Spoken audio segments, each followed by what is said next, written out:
Hello, and welcome to the From the Shadows podcast. I am the producer, Jason Lewis. I would like to thank you for tuning in to the From the Shadows podcast. And without further ado, here is your host, Shane Grove. Welcome, everybody, to the From the Shadows podcast. I'm your host, Shane Grove, and with me is the super producer, Jason. Hey, how's it going, everybody? Hey, we just want to do a little quick intro to this week's episode, especially for all the North Central Ohio and just Ohio people in general. We have Ohio's own Jason Woods tonight. He is a producer, director, screenwriter, originally from Akron, Ohio, currently living out in Hollywood, out in LA, and I think everybody's going to enjoy hearing his story and his efforts to bring the motion picture industry, at least, for his feature that he wants to shoot, back to the Ohio area, hopefully next summer. Shane, you know what I like about this gentleman is the fact that he got started. He's from Akron, Ohio. We're not known as a movie town or a movie state, in fact, even though now we're starting to get a little bit of notoriety for that with the tax break and all. But this gentleman here started here, went out west, starting to get some momentum behind him, got some success, had a couple successful projects before this one, and he's still thinking about his hometown, and he wants to do a movie back here in Akron, Ohio. I find that fascinating. Yeah, and since I've got to know Jason, probably, it's been a couple months now. When he announced that he was going to bring this project back here, he really, on his through his social media, on Facebook, on the Copley Road Movie Facebook page, he really is promoting a lot of Ohio talent as far as writers, performers, singers, songwriters, artists of all sorts. I mean, when you talk to him, you just see what a genuine guy he is. How he just wants the best for the area, and it's pretty cool that he wants to come back to Ohio and use as many resources as he can back here to create something kind of special. Oh yeah, he doesn't want this to be just a one project deal. He wants to build something for Ohio so that other people would come and invest in this and use the resources we have in Ohio also. Yeah. Yeah, exactly. So, and I think it's kind of what we're doing here on the podcast is we want to talk to as many people in Ohio who are I don't know, involved in the kind of things that we're trying to get to our audience, and the paranormal, the supernatural, doing movies and entertainment. And I think he kind of that's the sort of thing that interests us. We think it interests our listeners, so we hope everybody enjoys this interview with Jason. And when you get to when you get done with it, please go to his Stealth Wings Productions YouTube channel, subscribe to it, and check out the short D.U.I.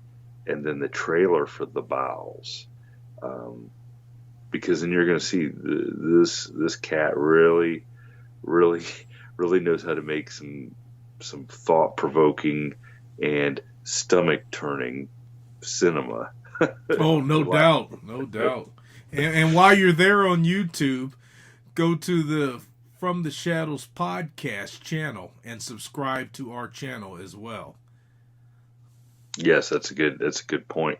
And in fact, Jason and I were just talking today how interesting it is to take a look at some of our older memberships, or see what our members are doing with some of our old episodes.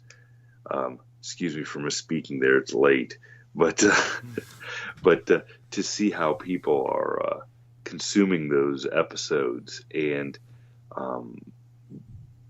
it's exciting to see how many people are coming aboard and checking out the podcast from all over the world.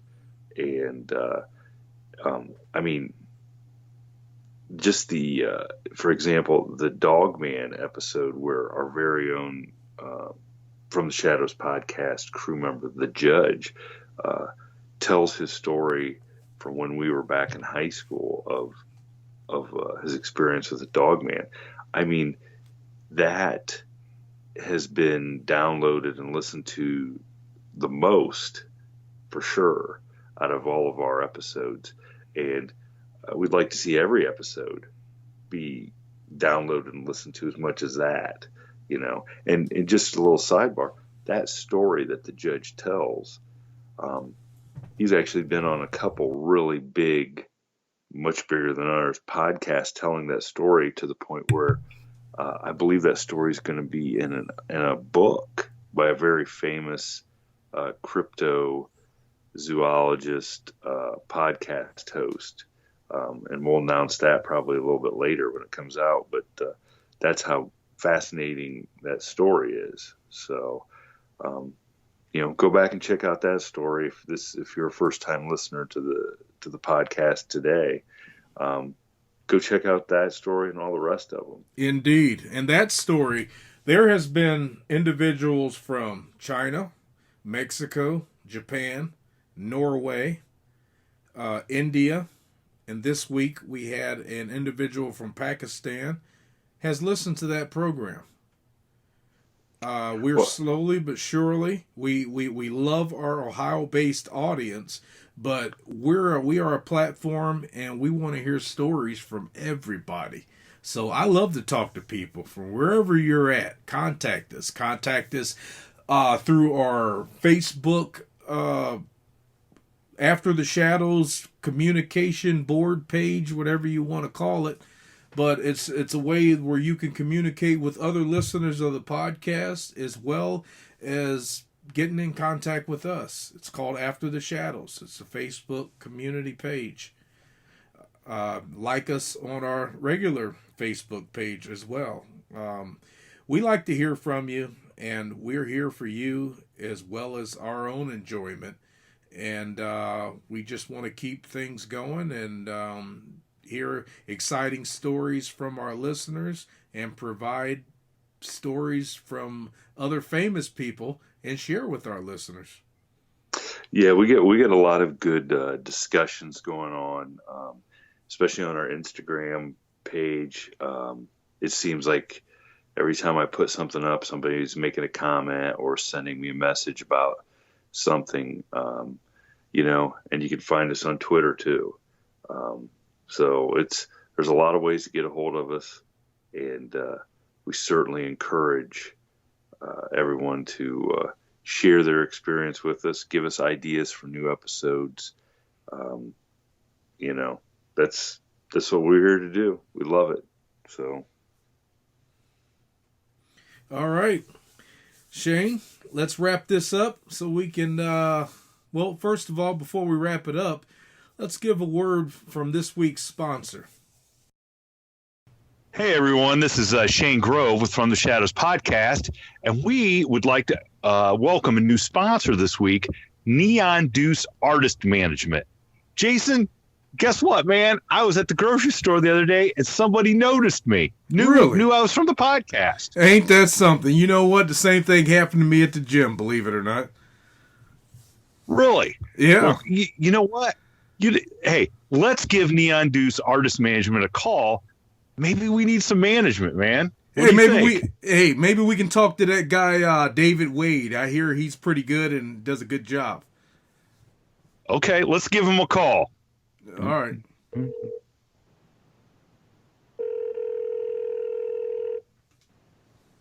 Hello, this is David Wade, Neon Deuce Artist Management. May I help you?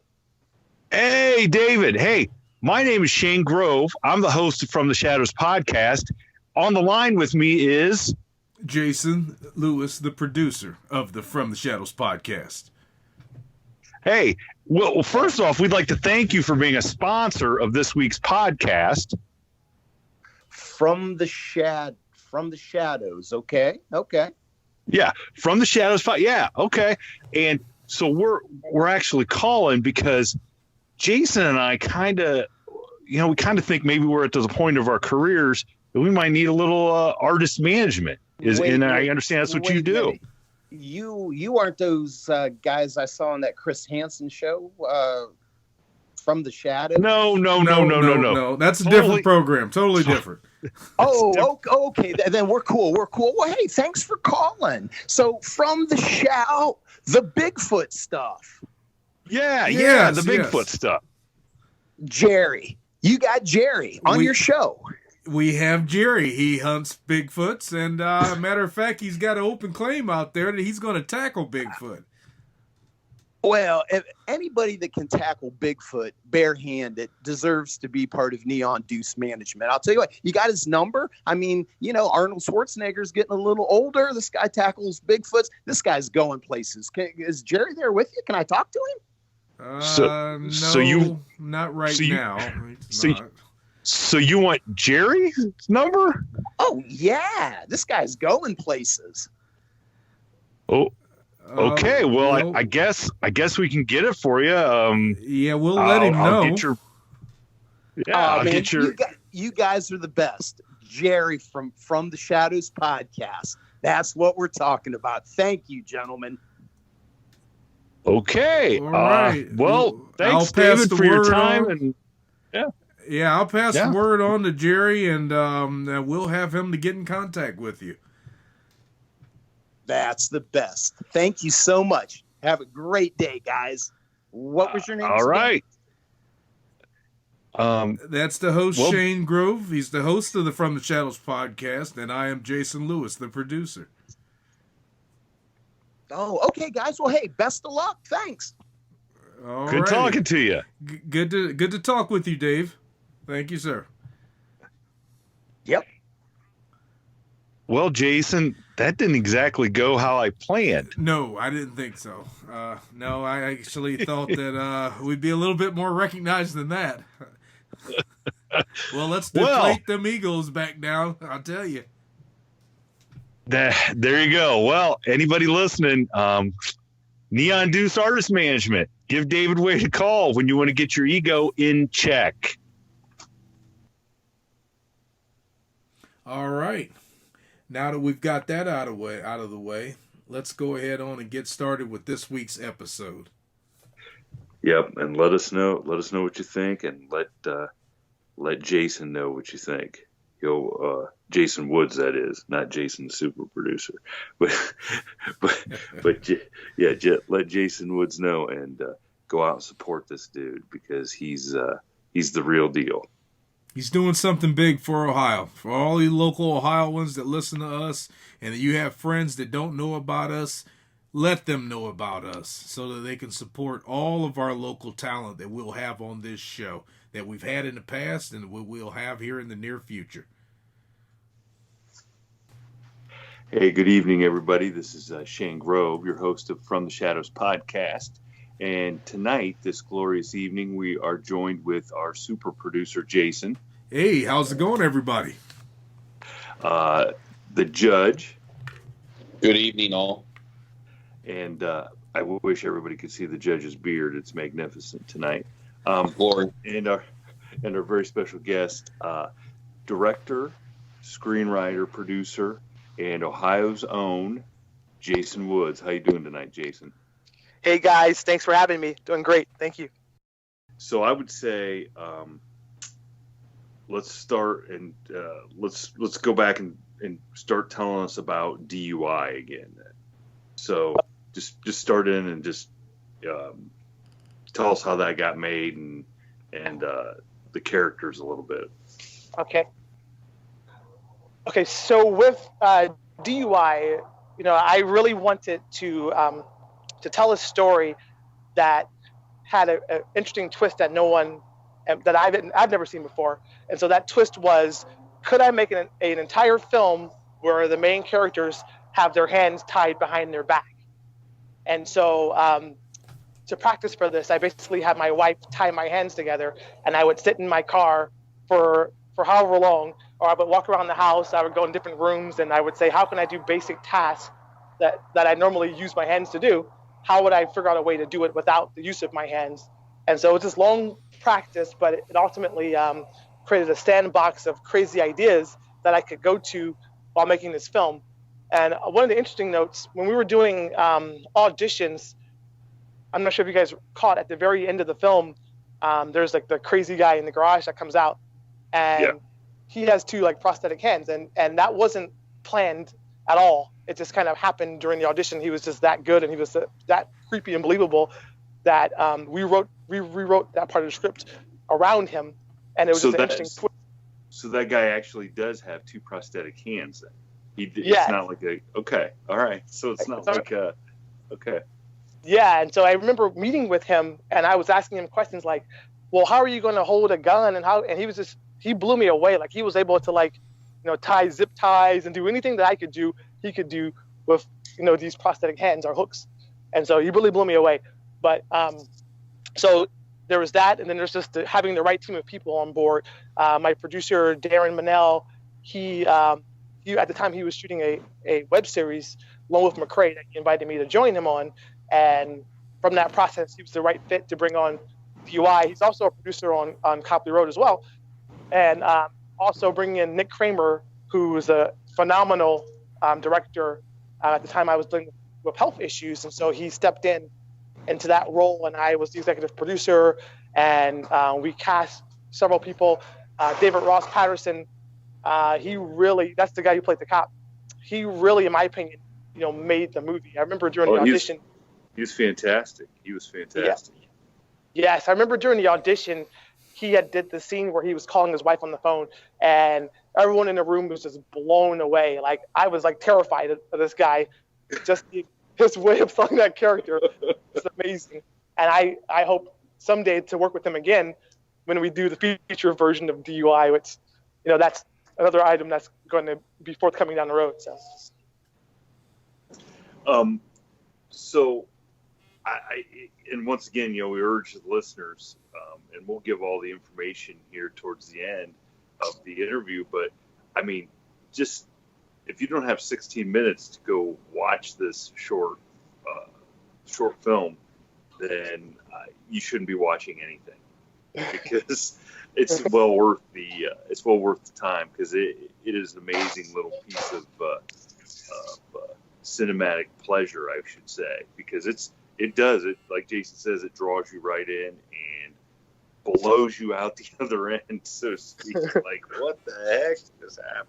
So, and I remember when I watched, I remember texting you and saying, I know that you know what you're doing. Since I appreciate that. You got a handle on what it is that you're trying to accomplish just from that short. So back probably before we got to the D.U.I. part, so you get to California and you survive the broken down car, the homelessness, just the beating on every door to have them slammed in your face. What would you consider was your first real break? Like, where did the tide start to turn that you thought, okay, I don't have to go back to Akron. I don't have to go back to the ice cream shop in the Summit Mall. What made you feel like you belonged out there? I think that D.U.I. was that. I think that up until that point, it was just a lot of writing and just a lot of rejection. So you write the script one way, and they'll say, oh, well, this is too cliche, and then you go the other way, and then, oh, this is too far out there, and there's just never like a middle ground. Everything that you write, it just changes. So I write an action script, and then I'll have someone say, well, this is a great script, but maybe you should take all of the Asian characters out of the story because they're not marketable, and just replace them with something else. And so it was just never enough. It was like, no matter what I did, it felt like it would never pan out for me. And so at some point, I've kind of lost the interest in Hollywood. I felt like I had to lose who I was in order to fit in. And so when I was able to work on the set of someone else's short film, it had clicked to me that it wasn't impossible. That I didn't need a studio to support me to do it. All I needed was the knowledge of how to make a film, and the resources being other people that were like me. At the time, I had worked at a movie theater in Hollywood, and this theater, all of the crew members there were either actors or filmmakers or comedians, because this theater, ArcLight, it was a theater that had a lot of celebrities that were there all the time, and so people that worked there were trying to be discovered. But you see all these gyms, all of these people had pieces that they could bring to the table. And all it took was someone who has the vision to put those pieces together, and that's kind of what I was figuring out. And so that's kind of what gave me the inspiration to try that with D.U.I. and give everything I had, invest in my project, and put everything I could into this project and give it the best effort I could. So you get D.U.I. done, and it goes to that made the rounds at some film festivals, didn't it? Correct. Yes. It played all over the country. Won awards in Miami and LA, and so it was really a great experience. And every time I would go to one of these festivals, and just have that experience, it just kind of built my confidence and showed me that I could be there. I could do something that's relevant and worthy if I just push myself harder. So now then, what was the next step then that gave you the idea? You know what? I want to go back to Akron, and I want to make a movie that's shot there completely, uses mostly all local people, all local resources. I mean, what gave you that spark to think that you wanted to do that, and that you had the guts to come back to Akron and do it? Sure. So after D.U.I. came out, D.U.I. was very successful for me, and a lot of people say, "Oh, this should be a feature film." And so I had a feature script for it, and I went back into the mode of maybe I can sell this to Hollywood. Maybe now Hollywood will understand, because it's popular. They will understand that the script has value. And the same thing was happening where you get producers that would say, "Man, I really love this script, but I got an idea for you. What if you took this script and made it different? What if you put a white police officer and then put two black people in the back seat? Because then that would enrage the black audiences and draw them to the film, and then you can do like a Black Lives Matter or something to really tack onto that and take advantage of that situation, or put a gay couple in the back seat, and then you can just go to that group and really push them to support you."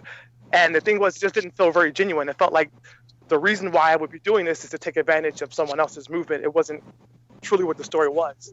Yeah, so it's just a shtick to draw attention, when the real attention is how great the story is. Yeah, I think that's the part that really bummed me out. I'm like, I felt the story was strong enough the way it was, but it was constantly, how do you change it? And I know from a business side, sometimes you have to be able to change it, but how far are you going to go with that? At one point, someone was saying, "Well, this would be a great film for someone that's like a Liam Neeson. So what if you just make the movie about a cop who has 24 hours to find all the clues and solve all the answers?" But really, the story is about someone who isn't that strong. Everyone's not that strong. That's kind of what I wanted to do. And when that happened, I kind of gone into like this depression where I just felt like a sense of rebellion against Hollywood and against like just the way that my art was being pushed into this state. And so from there came my second film called The Bowels, which just came out this year. There's a trailer for it on YouTube, but it's not available yet. It's currently in film festivals. But this film like really goes there. Like it really pushes far beyond D.U.I. Yes, and I will attest to all of our listeners that this trailer, and I've only seen the trailer, does push or seem to push quite a few boundaries. Yes. I mean, it just, but I mean, I guess if you're going to listen to this podcast and want to know what's in the shadows, well, the bowels certainly are in the shadows. Oh, absolutely. I was just thinking while you guys were discussing that, I can't wait to see it. Oh, geez, no. Yes. So, but the funny part is, like, The Bowels is also an award-winning film, and the thing that made The Bowels very special for me. So, one, it was a rebellion thing. I really thought to myself, what if I made a film where I really didn't care about what anybody thought? What if I made a film that I don't care if it ever gets accepted to any festivals? I don't care if anybody understands it. It's just me creating as an artist, and that's what The Bowels was. And with The Bowels, I had the burden of trying to replicate, the bar that was set for me with D.U.I. without any resources. Like, this had a fraction of the money that was involved for D.U.I., a fraction of the people that were there. For example, in D.U.I., there were like about 40 people on set. For this project, it was just the actors and myself and producer and cameraman. So, it was just, we really struggled to make it, but I felt like the quality of it, I was really blown away. Considering the lack of resources, I was really happy with the way it turned out. And the biggest part about it was that it's made me that much stronger and that much fearless artistically, where I can be myself. And if you make the film like The Bowels, like, there's nothing you can say negatively about anything I do. I've been there, I know.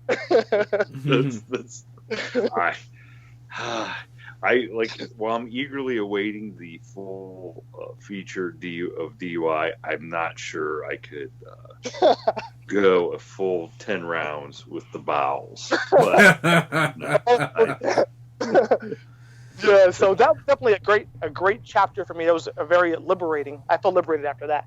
And from there, the next phase was, now that I feel confident, I've built experience in myself as director, I know that I can make short films. I've done it more than once, not just my 2 short films, but I've had roles in other people's web series and short films and directed music videos. And so there's a lot of things that I've been a part of.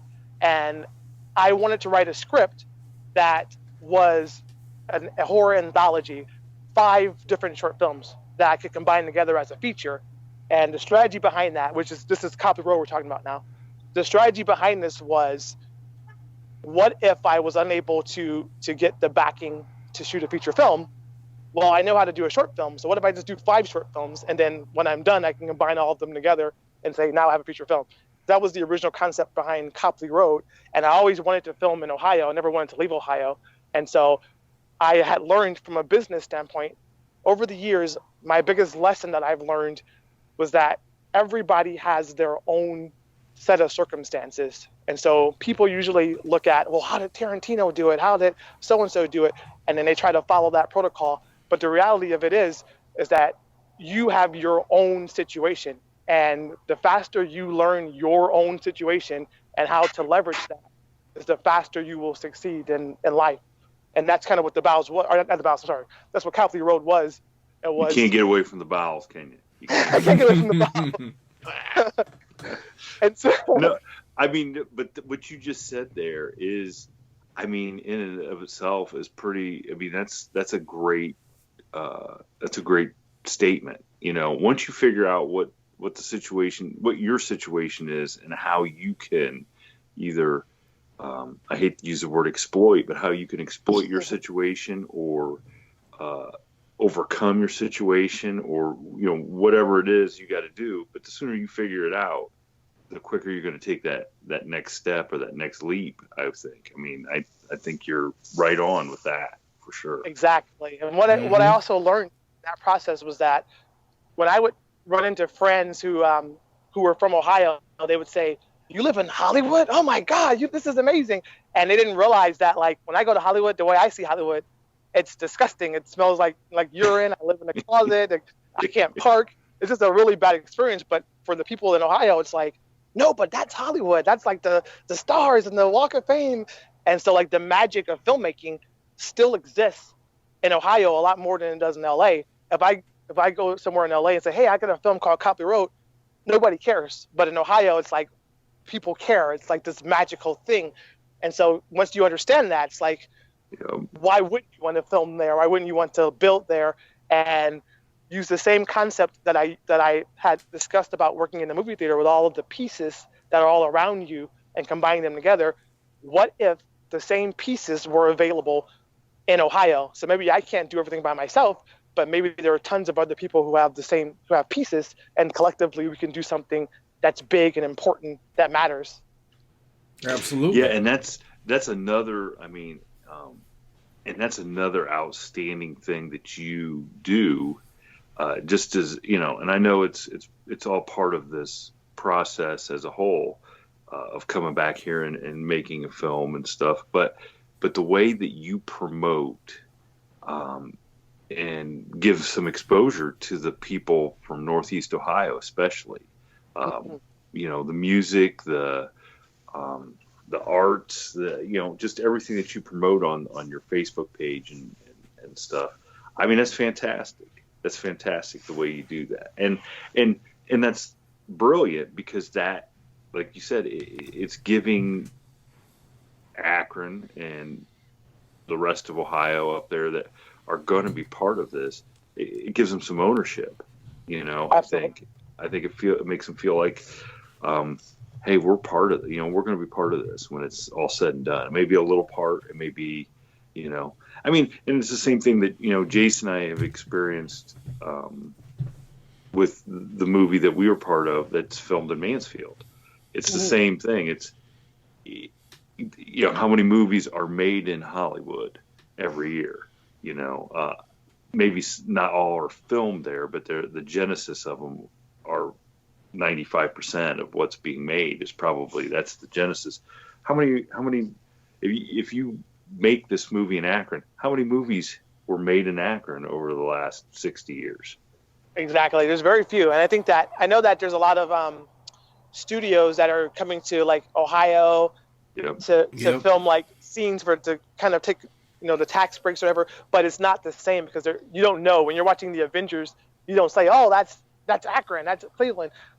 They're not actually trying to actually use that environment as the backdrop. And that's kind of what we're doing, not just with this film, but my vision is bigger than that. I really want to build a platform to continuously, not just myself, but continuously build a hub for people in that area to really brand ourselves and really celebrate ourselves.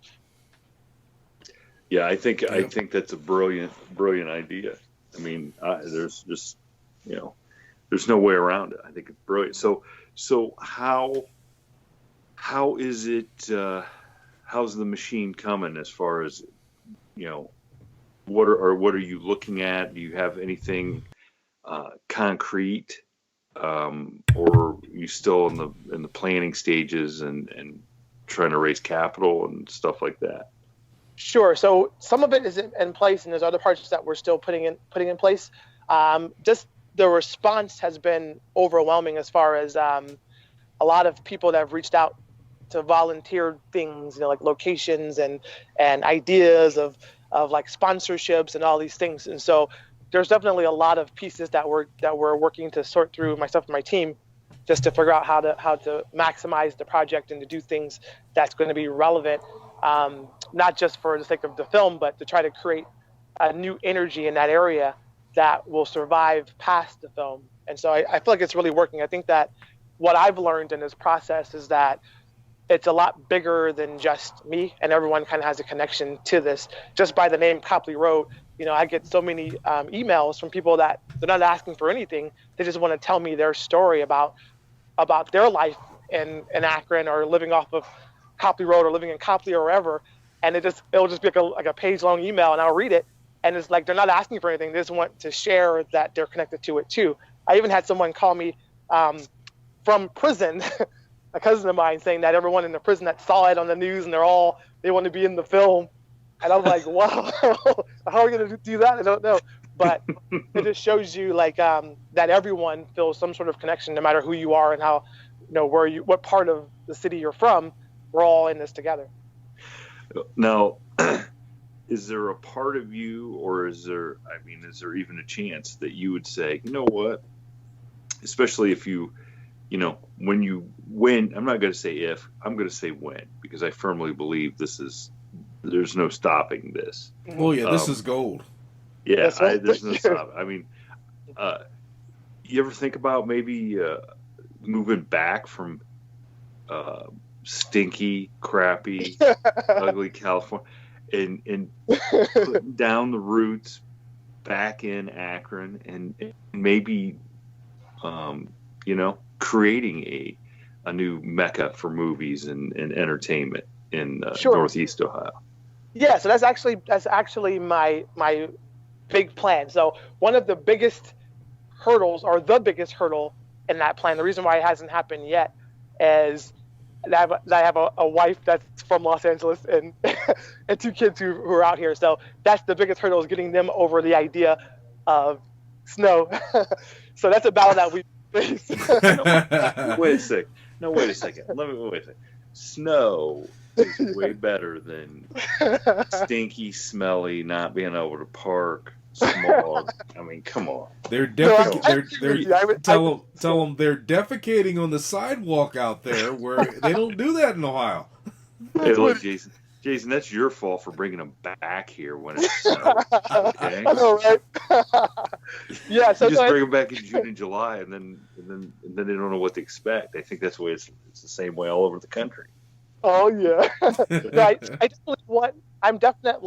My vision is to build my brand in Ohio, and I think that with that, from a business standpoint, I have to be aware of the fact that there are a lot of resources out here in Los Angeles, and so if there's a way to funnel in resources from here there, then it's worthwhile to have a presence in both locations. Whether that means I live in LA, live in Ohio, I don't know. That's something that my family and I will have that battle over time. But ultimately, I feel like I believe in myself, and I think that my wife has been really blown away by the response of Copley Road. I remember when we first put the page up on Facebook, we weren't really trying to market it. It was like a placeholder.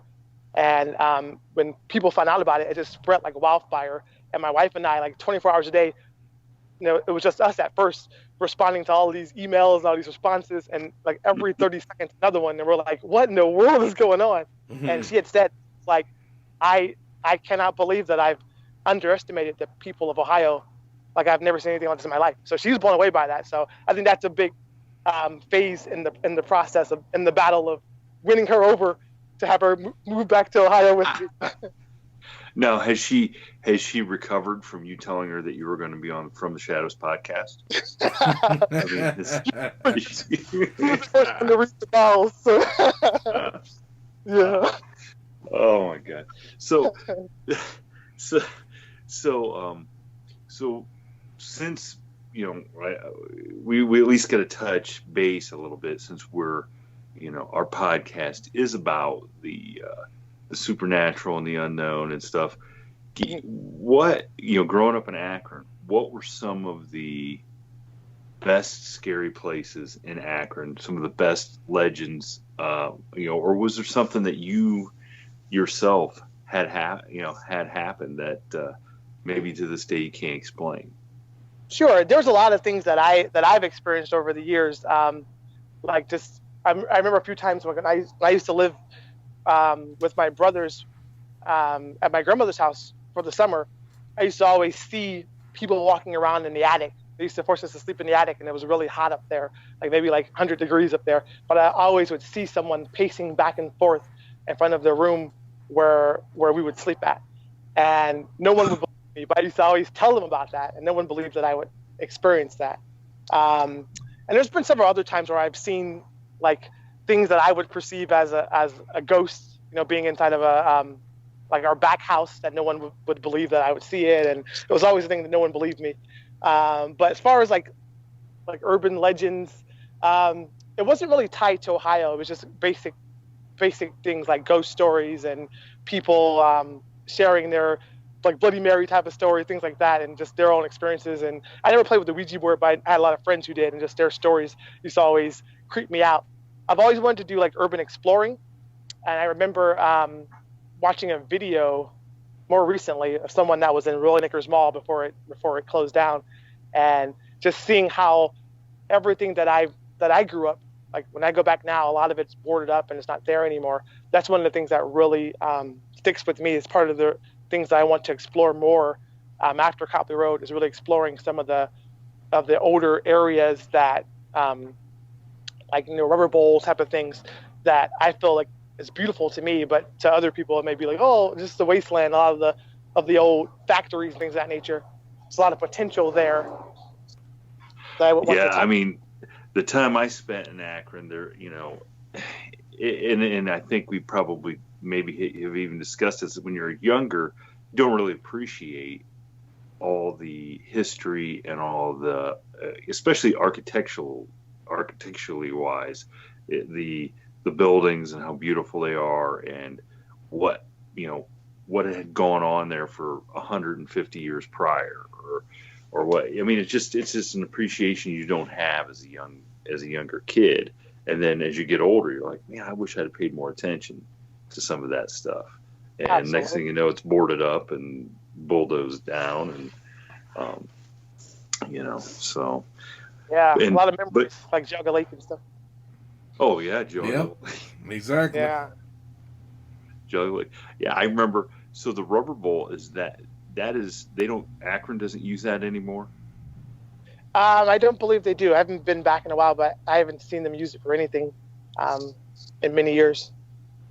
Okay, all right. I remember one night, me and the guy that I lived with up in Akron, actually the judge's bailiff. Now, one night we just were driving around, and we had always driven past that sign that said to the rubber bowl, and we just drove back there one night, and this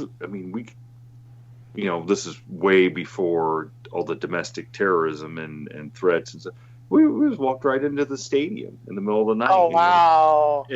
And just kind of looking around, and you're just like, okay, this is kind of cool, Yes. Why aren't the kids in Akron coming back here checking this place out? I don't know. You'd be surprised. Like since the page for Copley Road has been up, I've had people just sending me pictures of like their house, saying like, "Look how messed up my house is," and it's like, to me, it's like beautiful, because like, why don't you have a camera? Why aren't you filming this? This is like a horror movie looking at your basement.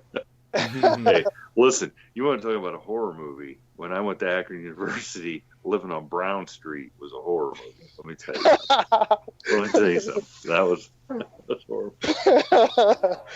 Holy smokes. Well, Jason, why don't you tell listeners what where they can find D.U.I, even the bowels. You can even tell them where to find the bowels. How they can follow the progress of the Copley Road movie, and how they can just maybe they can get in touch with you and just say, hey, this is what I remember. This is, they can send you some pictures or something if they're from that area up there. Absolutely. So we have a few different spots. So for D.U.I, you can see it either on the YouTube page for Screamfest or the Self-Wing Productions YouTube page. Most of the views for it are currently on Screamfest, so that's usually where most people go to. On our Self-Wing Productions YouTube page, you can also see the trailer for The Bows, and at some point we'll release the film there for those who dare to watch it. You guys can let me know how that ends up. You never look at me the same.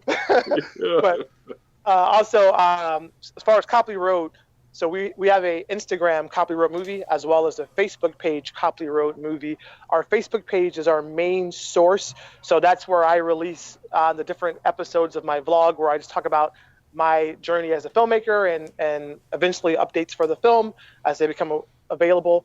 Also, things like opportunities to be a part of the film, or ways to support in any way. Like, we'll post that on the Copley Road Movie Facebook page. So that's the main source to check out. And also, I'm on Facebook too, Jason Woods. So look me up and send me a friend request. I'll be your friend. All right. It's a good thing, Jason, that Jerry is not on, because he hears somebody will be his friend, then Jerry immediately. And all I could think of when we talk about The Bowels is that Jerry would have been a perfect actor for that movie. And I won't say any more about that. That's funny. But Jason, I know we're all excited to see how this unfolds, and I'm in your corner, and I'm here help champion the cause, and help out in any way we can to get the word out, and The whole crew from the Shadows podcast crew. Yes. Yep. Help you see, get this project to the end, because I think it's going to be fantastic and great for the state of Ohio. Oh yes. I appreciate that, guys. I mean, it's one thing to have big movie studios and stuff come into Ohio and shoot, but it's another thing to be homegrown. Exactly. There's something really cool about that. So, That's putting us on the map. Yes. Yeah.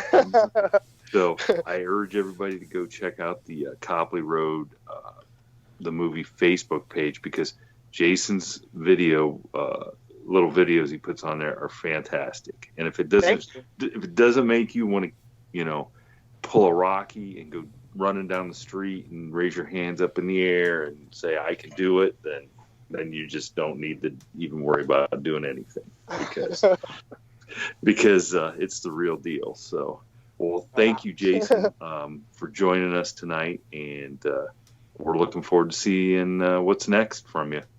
I really appreciate the love and support, guys. Thank you so much for having me. Yeah, thank you, problem. Jason. No problem. Have a good one. We'll you too. Take care, guys. Yep. See ya. Bye. Bye. Ladies and gentlemen, a final word. Please visit us on our Facebook page, which is facebook.com/From the Shadows Podcast, and on our Instagram page at instagram.com/From the Shadows Podcast. You can visit our webpage at FromTheShadowsPodcast.GoDaddySites.com, or contribute to our Facebook discussion page called After the Shadows, and tweet us on our Twitter feed at twitter.com/podcast_from. Thank you for joining us, and we look forward to hearing from you all. Until next time, never shy away from the darkness or what may be lurking in the shadows. We are out.